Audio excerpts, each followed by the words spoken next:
Middle class எல்லாருக்கும் வாழ்க்கையில தான் பிரச்சனை இருக்கும். ஆனால் எங்களுக்கு வாழ்க்கையே பிரச்சனை தான். பிறக்கும் போதே அம்மா அப்பா கிட்ட நல்ல டாக்டர்கிட்ட போய் பார்க்க காசு இருக்காது. கடனை உடனே வாங்கி கொண்டு போய் சேர்த்துருவாங்க. பிறக்கும் போதே ஒரு கடனோட பிறப்போம். அப்படி இப்படி வளர்ந்து ஸ்கூலுக்கு போனால் எல்லாரும் சைக்கிளில் வருவாங்க. ஆனால் நாங்கள் மட்டும் நடந்து தான் போவோம். ஒரு ரிமோட் காருக்கு ஆசைப்பட்டு கடைசி வரைக்கும் எங்களால் அது வாங்கவே முடியாது. எல்லாரும் வெக்கேஷன் போவாங்க. ஆனால் எங்ககிட்ட ஸ்கூல் ஃபீஸ் கட்டவே காசு இருக்காது. எங்க வெக்கேஷன்? காலேஜில் போனால் எல்லாரும் நல்லா ட்ரெஸ் பண்ணிட்டு நல்லா அவுட்ஃபிட்டில் வருவாங்க. ஆனால் எங்ககிட்ட ஷர்ட் வாங்கும்போது பேண்ட் வாங்க முடியாது, பேண்ட் வாங்கும்போது ஷூ வாங்க முடியாது, ஷூ வாங்கும்போது வாட்ச் வாங்க முடியாது.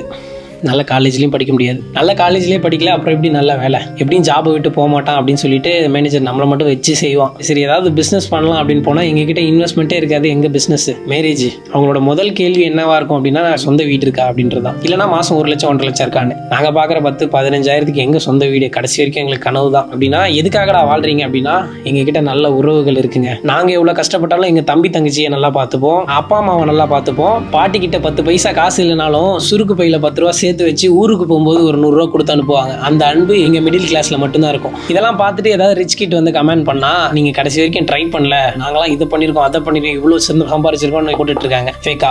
எங்க மிடில் கிளாஸ்ல இருந்து பாக்குறவனுக்கு மட்டும்தாங்க அந்த வழி தெரியும். ஒரு மிடில் கிளாஸ் ஃபேமிலிக்கும் இதை நான் டெடிகேட் பண்றேன். உங்க லைஃப்ல இந்த மாதிரி நடந்திருந்ததுன்னா தம்ஸ் அப்ப போட்டு விடுங்க. கடைசி வரைக்கும் நாங்க வாழ்றதே உறவுகளுக்காக தான். அந்த ஒரே ஒரு சந்தோஷம் தான். அதுக்காக மட்டும்தான் நாங்க வாழ்ந்துட்டு இருக்கோம்.